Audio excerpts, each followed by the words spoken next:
이 시간은 우리 함께 하나님의 말씀 보도록 하겠습니다. 오늘 우리에게 주시는 말씀은 구약성경 다니엘 11장 28절부터 35절까지의 말씀입니다. 구약성경 다니엘서 11장 28절부터 35절까지의 말씀입니다. 제가 가진 성경은 구약성경 1253면입니다. 우리 함께 찾으셔서 저와 여러분이 한 절씩 교독하겠습니다. 북방왕은 많은 재물을 가지고 본국으로 돌아가리니 그는 마음으로 거룩한 언약을 거스르며 자기 마음대로 행하고 본토로 돌아갈 것이며 작정된 기한에 그가 다시 나와서 남방에 이를 것이나 이번이 그 전번만 못하리니 이는 기띔의 배들이 이르러 그를 칠 것임이라. 그가 낙심하고 돌아가면서 맺은 거룩한 언약에 분노하였고 자기 땅에 돌아가서는 맺은 거룩한 언약을 배반하는 자들을 살필 것이며 군대는 그의 편에 서서 성소 곧 견고한 곳을 더럽히며 매일 드리는 제사를 폐하며 멸망하는 가증한 것을 세울 것이며 그가 또 언약을 배반하고 악행하는 자를 속임수로 타락시킬 것이나 오직 자기의 하나님을 아는 백성은 강하여 용맹을 떨치리라.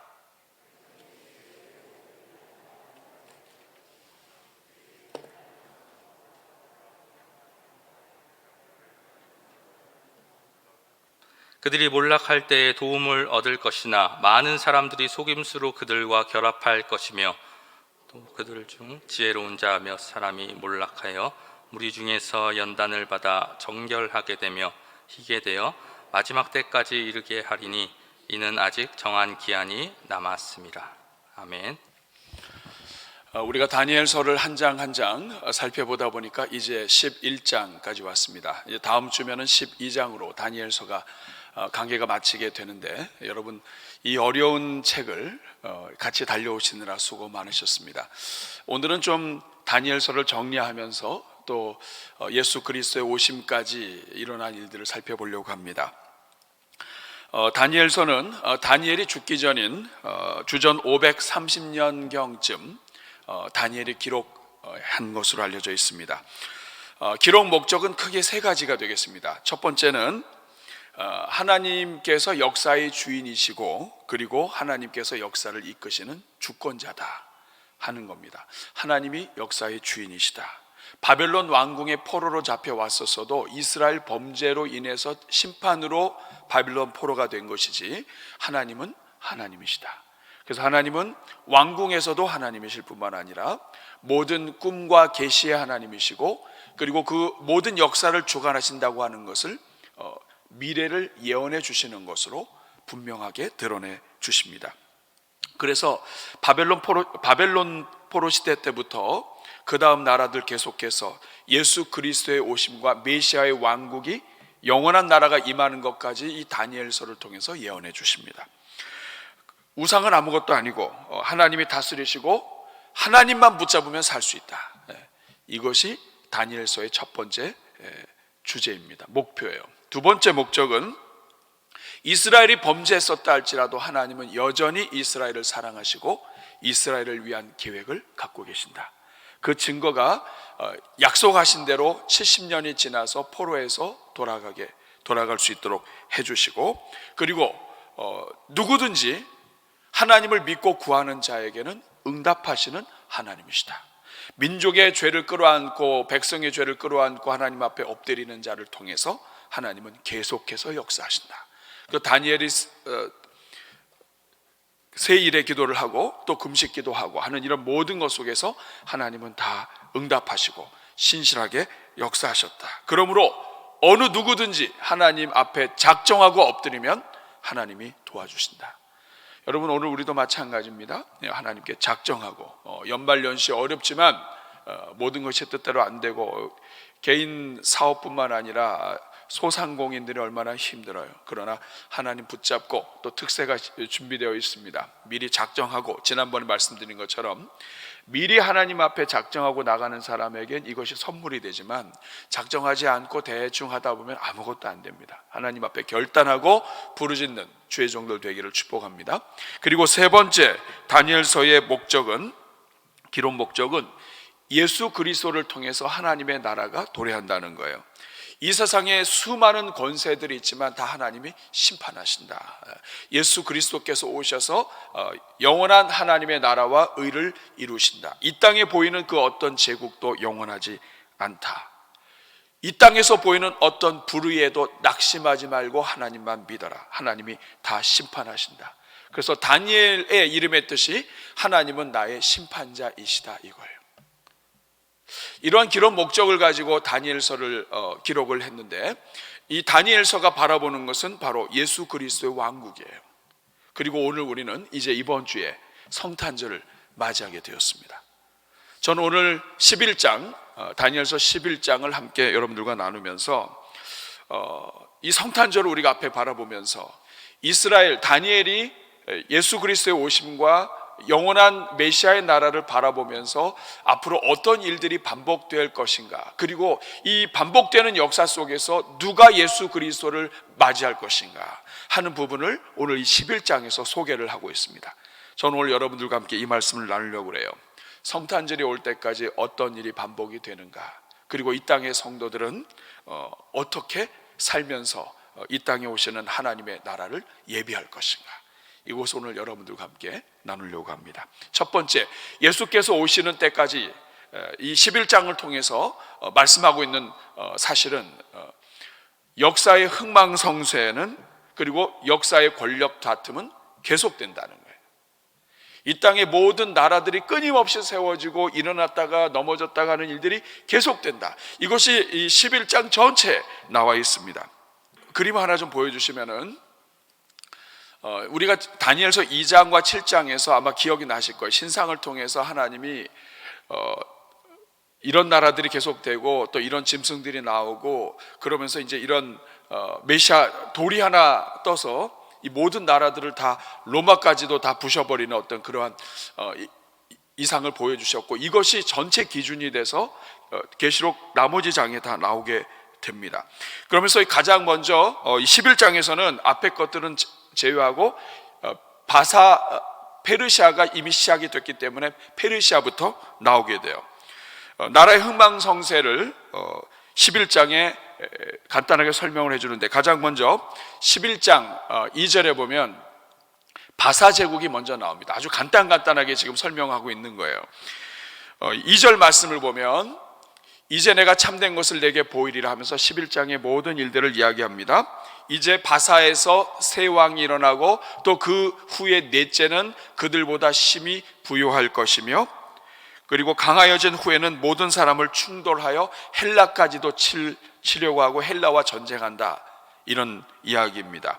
바사에 여러 왕들이 있고, 그리고 넷째가 누구냐, 학자들은 우리가 알고 있는 아하수에로 왕이 가장 영토를 확장하고 그리고 헬라를 공격했던 사람이었다, 이렇게 확인하고 있습니다. 공식적인 이름은 크세르크세스라고 하는 왕입니다. 그 다음에 3절부터 4절은 헬라 왕국에 대해서 설명을 하고 있습니다. 아주 간단하게 지금 오늘 본문이 속도 있게 진행하고 있습니다. 앞에서 얘기했기 때문에 3절에 보면 장차 한 능력 있는 왕이 일어나서 큰 권세로 다스리며 자기 마음대로 행하리라, 알렉산더 대왕을 이야기합니다. 그리고 4절에 보면 그러나 그가 강성할 때에 그의 나라가 갈라져 천하사방에 나뉠 것이다. 젊어서 죽게 되죠. 그리고 그의 자손의 나라가 돌아가지도 아니하고 또 자기가 주장하던 권세대로 되지도 않고, 왜냐? 그 나라가 뽑혀서 그 외에 다른 사람에게로 돌아갈 것이다. 그러니까 자기 자손에게 나라가 주어지는 것이 아니라 나눠진다. 그래서 우리가 앞에서 살펴본 것처럼 4개의 나라로 나눠지게 됩니다. 그림을 하나 보여주시면은 알렉산더가 죽은 다음에 4개의 나라가 됩니다. 셀류커스라고 노란색으로 가장 큰 것이 셀레우쿠스라고 하는 나라고, 그 다음에 프톨레마이오스 왼쪽에 있죠. 프톨레미 이렇게 되어 있습니다. 그리고 이제 그 위쪽에 왼쪽에 있는 그 나라가 카산드로스 또 리시마쿠스라고 하는 나라인데 작아요. 그래서 나중에 보면 위쪽에 있었던 2개 나라는 흡수 통합되고 나중에 무엇만 남냐면 셀레우쿠스라고 하는 나라와 그 다음에 여기에 프톨레미라고 써 있습니다만 프톨레마이오스라고 하는 이 2나라, 이 나라가 셀류커스는 북방왕이고 북방이고 그 다음에 프톨레미는 남방왕. 이제부터 남방왕 이렇게 나오는 나라는 이집트입니다. 셀류커스는 시리아고. 그래서 이 11장 5절부터 19절까지는 이 이집트와 시리아 남방왕과 북방왕이 서로 다투는 장면이 나와요. 이 내용이 11장에 섬세하게 나와 있습니다. 그래서 이 큰 그림을 보시고 이 성경을 읽으셔야 이게 이해가 됩니다. 이게 도대체 무슨 얘기를 하는지. 그래서 남방의 왕이 권세를 잡았다, 북한의 왕이 권세를 잡았다 하면서 이게 유럽의 역사를 지금 같이 오늘 이 다니엘서가 지나가고 있습니다.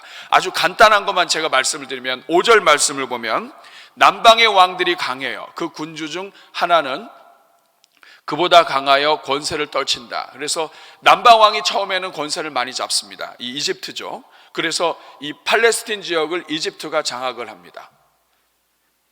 그리고 6절에 보면 몇 년 후에 그들이 서로 단합해서 남방 왕의 왕이 북방 왕에 가서 화친하고 그리고 막 그 서로 정략 결혼을 하기도 하고 공주를 주기도 하고 막 이런 내용들이 나옵니다. 이렇게 막 서로 정권을 유지하고 뭐 여러 가지를 하기 위해서 모진 수를 다 씁니다. 다 전략이죠. 서로 자기네가 패권을 차지하려고. 그러다가 전세가 바뀝니다. 15절에 보면 북방 왕이 토성을 쌓고 견고한 성읍을 점령합니다. 이때가 BC 한 200년, 198년 정도 되는데 안티오쿠스 3세, 북방의 안티오쿠스 3세가 정권을 잡고 세력을 확장을 해서 팔레스틴 지역을 점령을 합니다. 그러니까 이집트가 뒤로 밀려난 거죠. 이렇게 해서 권력을 잡고 17절에 보면 그가 결심하고 전국의 힘을 다해 이르렀다가 그와 화친할 것이요 또 여자의 딸을 그에게 주었다.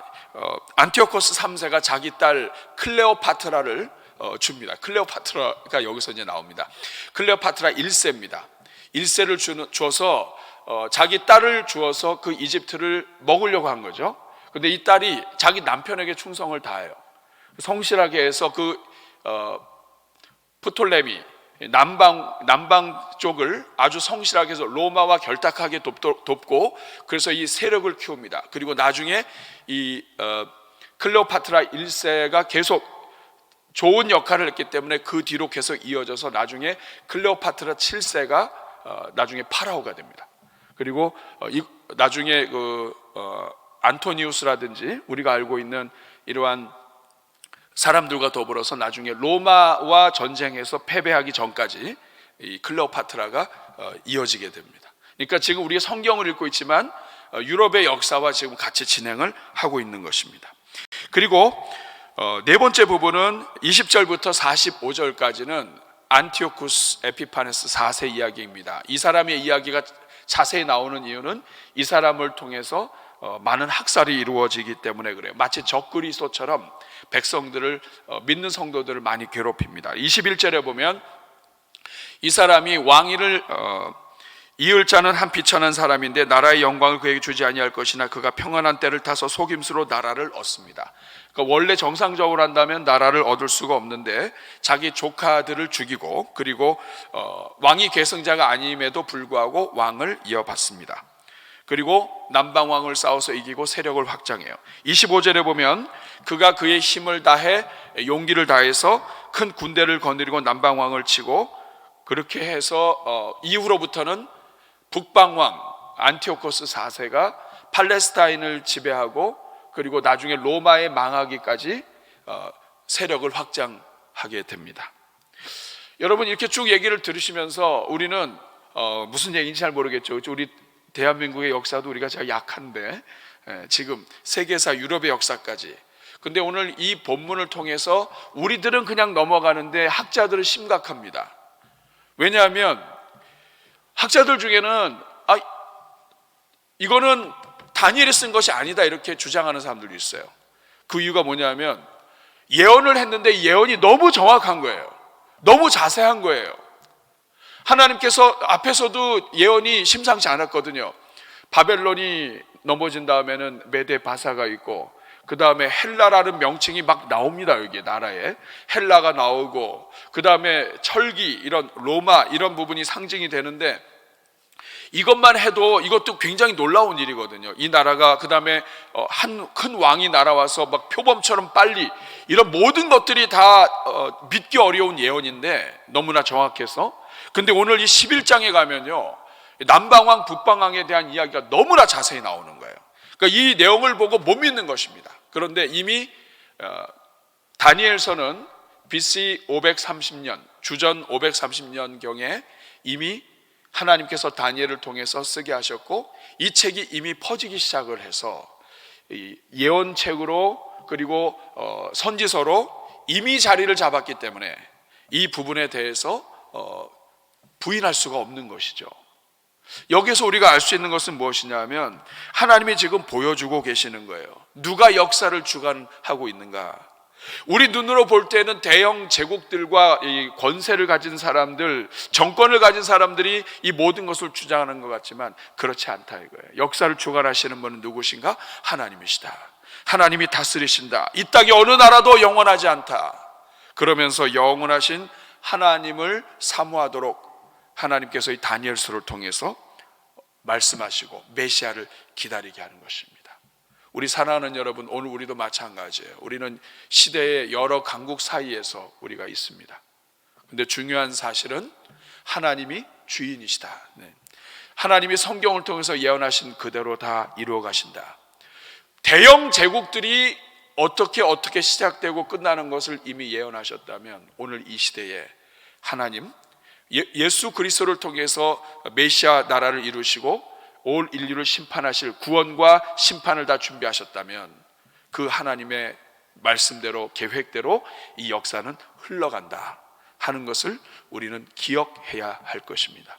이것이 예수 그리스도가 오시기까지 이런 일들이 반복된다, 역사의 흥망성쇠가 계속된다 하는 것을 오늘 21장이 알려주고 있습니다. 두 번째로, 예수 그리스도께서 오시기까지, 성탄이 있기까지 어떤 일이 일어나느냐?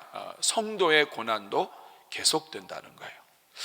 오늘 여러분, 오늘 보면 우리는 이렇게 생각해요. 왜 하나님께서 지금 왜 그 상징을 통해서, 꿈을 통해서, 또 심지어는 느부갓네살 왕의 꿈을 통해서 왜 바벨론, 메데파사, 또 헬라, 로마, 남방왕, 북방왕, 아주 점점 처음에는 큰 그림을 그려주시더니 나중에는 아주 현미경으로 보는 것처럼 이렇게 왜 남방왕, 북방왕 이런 이야기를 계속 하시는가? 그 이유는 하나님의 백성들이 그 역사의 한 복판에 있기 때문에 그래요.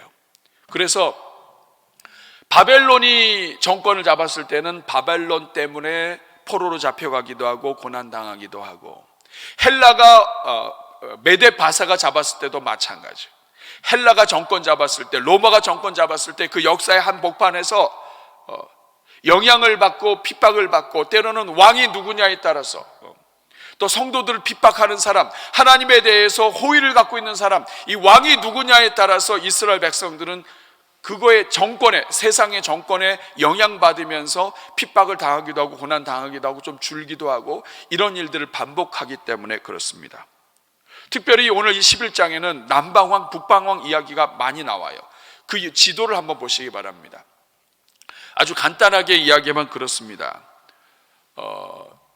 북방왕하고 남방왕, 이집트하고 시리아가 서로 관계가 좋으면 괜찮은데, 관계가 안 좋으면 그 중간을 항상 지나가야 돼요. 거기가 어디입니까?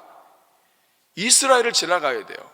그러니까 전쟁으로 좀 세력을 잡아서 내려오면 이스라엘 지나서 거기 초토화되고, 이쪽으로 올라가면서 문제가 되고, 또 이스라엘은 이쪽에 붙을 수도 있고 저쪽에 붙을 수 있고, 이런 상황 속에서 이스라엘 백성들은, 유대인들은 그냥 이 자체로, 그 위치에 있는 그 자체로 고난이 있는 겁니다. 그래서 하나님이 지금 섬세하게 이야기하시는 거예요. 왜냐? 남방왕과 북방왕 사이에 오가는 이 모든 것들 속에서 이스라엘 백성들이 고난 받는데, 특별히 오늘 30절 이후에 보면 안티오코스 4세는 아주 심각한 학살과 또 핍박을 합니다. 우리 30절 같이 한번 읽어보겠습니다. 시작. 이는 기띔의 배들이 이르러 그를 칠 것임이라. 그가 낙심하고 돌아가면서 맺은 거룩한 언약에 분노하였고, 자기 땅에 돌아가서는 맺은 거룩한 언약을 배반하는 자들을 살필 것이며. 안티오코스 4세가 이집트를 침공했었는데 로마가 간섭을 해서 로마가 이집트를 침공하지 못하게 합니다. 그러다 보니까 이 언약과 이 모든 약속에 쓴잔을 마시면서 기분이 무척 상했죠. 돌아가면서 예루살렘을 초토화시킵니다. 31절 시작. 군대는 그의 편에 서서 성소 곧 견고한 곳을 더럽히며 매일 드리는 제사를 폐하며 멸망하게 하는 가증한 것을 세울 것이며. 처음에는 진압군 사령관이 평화를 위해서 온 것처럼 위장을 해요. 그러면서 유대인들 예루살렘 안식일에는 이 사람들이 움직이지 않는다는 것을 알고 안식일에 공격을 합니다. 그래서 완전히 예루살렘 전체를 대학살을 진행을 해요. 유대 종교 행위를 하는 자들은 다 죽이겠다고 해서 칙령을 발표하고 성전에서 제사 드리는 것을 금지하고 할례를 금지하고 돼지와 이 더러운 것을 통해서 이 성전에서 제사를 드리게 해요. 그러니까 완전히 성전을 파괴할 뿐만 아니라 이스라엘 백성들을 대량 학살을 합니다. 이것은 앞서서 예언한 것처럼 장차 있게 될 적 그리스도의 모습도 같이 반사로 보여주는 거예요. 이런 일들이 여기에만 일어나는 것이 아니라 이 땅에 예수 그리스도께서 재림하실 때에도 이런 일들이 계속해서 일어난다 하는 것을 보여주는 것이죠. 그것이 요한계시록의 짐승이라든지 이런 여러 가지를 통해서 예언된 것과 연결이 되어 있습니다. 사랑하는 여러분, 오늘날 이 땅의 교회는 이러한 역사 속에서 살아가는 거예요. 오늘 우리는 예수 그리스도께서 이 땅에 오셨고 다시 오실 예수 그리스도를 바라보며 사는데, 오늘 이 땅의 교회가 항상 오늘 이 시대를 위해서 기도하고 나라를 위해서 기도하고 깨어서 근신해야 되는 이유는, 하나님의 은혜로 우리가 평화를 누릴 때에는 우리 교회가 부흥하고 신앙과 이 모든 전도와 이 모든 것들이 하나님 은혜 속에서 진행되지만, 역사 속에서 한 기둥만 휘청해도 정권이 바뀌고 그리고 교회를 미워하고 하나님의 백성들에 대해서 분노하는 사람이 정권에 들어온다든지 어느 한 사람만 문제가 생겨도 대학살이 일어날 수 있는 거예요. 그래서 이 사건을 통해서 예수 그리스도가 오시기까지 수많은 흥망성쇠도 일어나지만 동시에 하나님의 백성들은 큰 고난을 당하기도 하고 때로는 즐거움이 있기도 하고 하는 거예요. 이 속에서 하나님 안에서 깨어서 기도하고 시대를 위해서 기도해야 되는 것입니다. 우리가 지금 국회에서 일어나는 여러 법들, 법안들 이런 것들에 대해서 우리가 그냥 우리 삶이 바쁘다 보니까, 여러분 이 당시에 유대인들도 그랬어요. 자기 삶들이 바쁘고 자기 일들을 하다 보니까 나라 전체에 대해서 누가 신경을 씁니까? 그러나 이 나라 전체에 영향을 미치는 왕 하나만 이상한 왕이 와도 나라 전체뿐만 아니라 예루살렘 전체가 초토화되고 하나님께 드리는 성전 제사가 완전히 망가지고 그리고 회파되고 그리고 백성들이 유린당하는 것이에요. 여러분, 이것을 우리가 기억해야 합니다. 예수 그리스도께서 오시기까지 흥망성쇠가 계속될 뿐만 아니라 성도들의 고난도 계속 반복이 됩니다. 우리 주님께서 다시 재림하실 때까지 똑같습니다. 우리가 깨어서 기도하면서 하나님, 우리나라를 불쌍히 여겨주시고 우리 이 대전 지역을 섬기는 일꾼들, 누가 뭐 청장이 된다, 누가 뭐가 된다, 국회의원이 누가 된다, 여러분 그냥 내버려 두면 안 됩니다. 여러분 기도 많이 하시고 하나님 안에서 하나님의 영광을 위하여 조금이라도 쓰임받을 수 있도록 하는 부분을 우리가 잘 하나님 앞에 엎드려, 우리가 분별이 안 됩니다. 여러분 겉으로 볼 때는 아닌 것 같았는데 나중에 그런 경우가 얼마나 많아요. 이 인물은 너무 좋은데 그렇지 않은 경우도 있고, 여러분 사람 보고 하면 안 됩니다. 여러분 깨어서 기도하면서 정말 하나님의 백성들을 불쌍히 여기며 끝까지 기도하는 주의 종들 되시기를 바랍니다. 세 번째, 그렇지만 이 예수 그리스도께서 오시는 동안에 이렇게 역사의 제국도 막 바뀌어가고 그리고 성도들도 계속 고난을 받지만 이 속에서 어떤 일들이 일어나느냐? 헌신된 창조적인 소수가 예수님 맞을 준비를 한다는 거예요. 이것이 오늘 본문이 우리에게 또 보여주는 것입니다. 예수 그리스도가 오시기 전까지 이런 일들이 계속 진행되는데, 이 역사 속에서 고난도 계속되지만 그 속에서 창조적인 소수가 예수님 맞을 준비를 한다는 거예요. 여러분 32절 말씀을 보세요.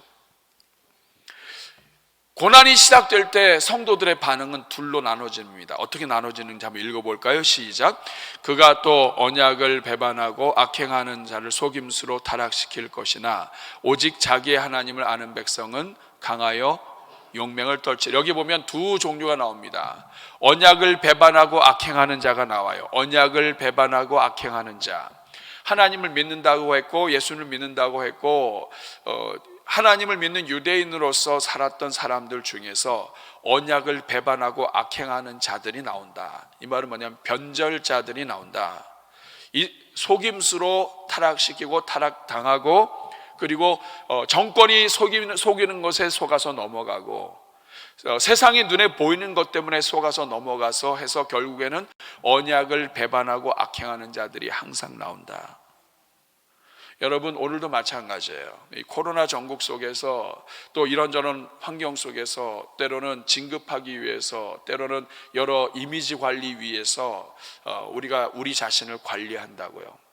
여러분, 속으면 안 됩니다. 여러분, 우리가 하나님을 믿으면서 다니엘이 무엇 때문에 자기 생명을 걸고 자기 신앙을 지켰고, 자기가 무엇 때문에 자기가 이 사람들이 보는 데서도 그 앞에서 기도하는 시간을 계속 지켰는가. 여러분, 우리가 이것을 돌아봐야 돼요. 이 시대 속에서 넘어가면 안 됩니다. 32절 다시 보여주세요. 다시 보여주시면 두 번째 종류가 나옵니다. 그러나 오직 자기의 하나님을 아는 백성은 강하여 용맹을 떨치리라. 자기 하나님을 아는 백성, 다니엘처럼 깨어서 기도하고 하나님이 살아계심을 알고 하나님이 어떤 분이신지를 아는 그러한 백성들은 강하여 용맹을 떨치리라. 하나님의 율법을 따르고 말씀을 따르고 하나님 앞에서 어떤 핍박이 있어도 하나님 앞에서 헌신을 계속하는 것을 통해서 하나님의 뜻을 거역하는 세상에 대해서 반박하고 저항하고 하나님의 신앙을 지킨다 하는 거예요. 이것이 33절에 계속 이어집니다. 33절도 같이 읽습니다. 시작. 백성 중에 지혜로운 자들이 많은 사람을 가르칠 것이나 그들이 칼날과 불꽃과 사로잡힘과 약탈을 당하여 여느 날 동안 몰락하리라. 지혜로운 자들이라는 이야기는 다니엘도 지혜로운 자였죠. 하나님께서 특별히 계시의 정신을 주시고 지혜를 주시고 은혜를 주시고 성경에 눈이 열리게 한 주의 종들이 많은 사람을 가르친다. 이 핍박 속에서도 하나님의 사람들이 살아남는다. 그리고 그 사람들의 숫자는 많지는 않아요. 그렇지만 이 사람들이 바벨론 전체에 포로로 잡혀온 사람들이 많았지만 다니엘과 다니엘의 친구들 중심으로 해서 역사가 일어나고 나머지는 보이지 않잖아요. 그런 것처럼 숫자가 많지는 않지만 누구든지 지혜로운 자들, 하나님의 계시가 열려있는 사람들, 믿음이 열려있는 사람들, 하나님 앞에 죽기 살기로 결단하는 이 사람들은 다른 사람들을 가르치고, 그리고 그들이 칼날과 불꽃과 사로잡힘과 약탈과 이런 것들을 당해서 여러 날 동안 몰락하기도 하고 힘들다 이 말입니다.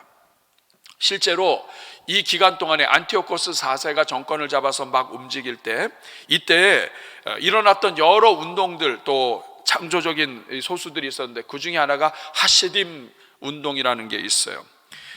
이것은 종교 탄압에 대해서 반대하고 헬라화에 대해서 반대하고 유대의 신앙을 지키고 하나님에 대한 신앙을 지키는 회개 운동이에요.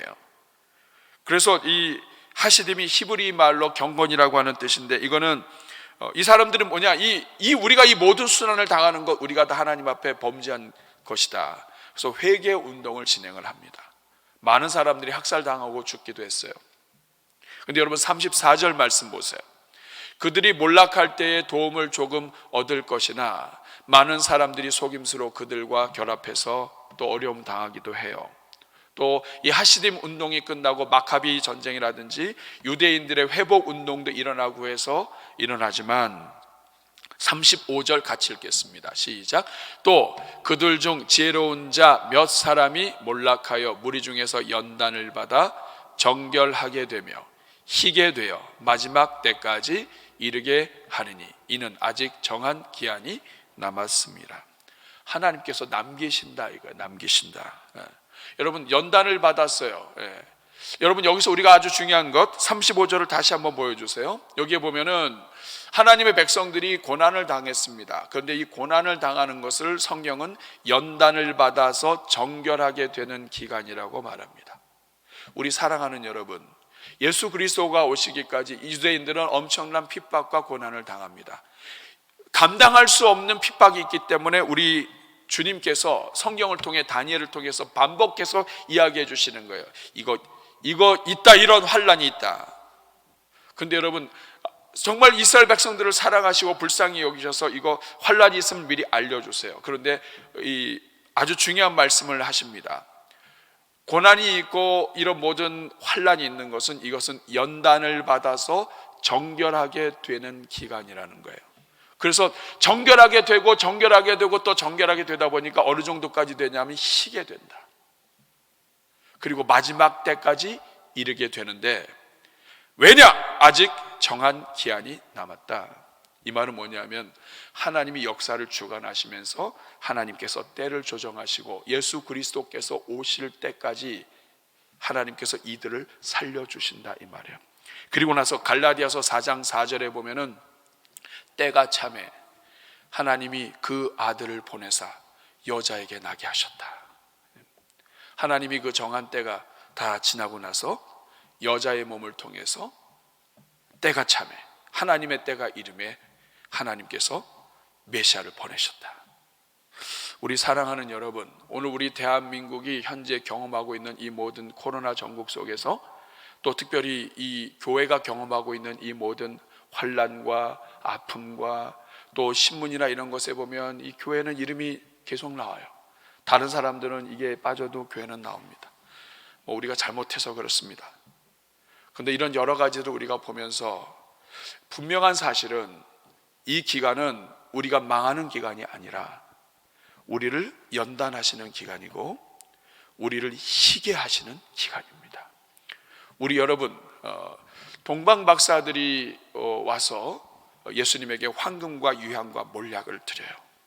우리 사랑하는 여러분, 사실은 유대인들이 남아서 예수님의 오심을 영접해야 되는데 이 본토인들이 정신이 딴 데 팔려 있어요. 그랬더니 하나님이 누가 와서 영접하게 하셨느냐 하면 이방인이 와서 예수님을 영접하게 하셨어요. 여러분, 하나님은 누구든지 하나님께 열려있는 사람을 통해서 쓰십니다.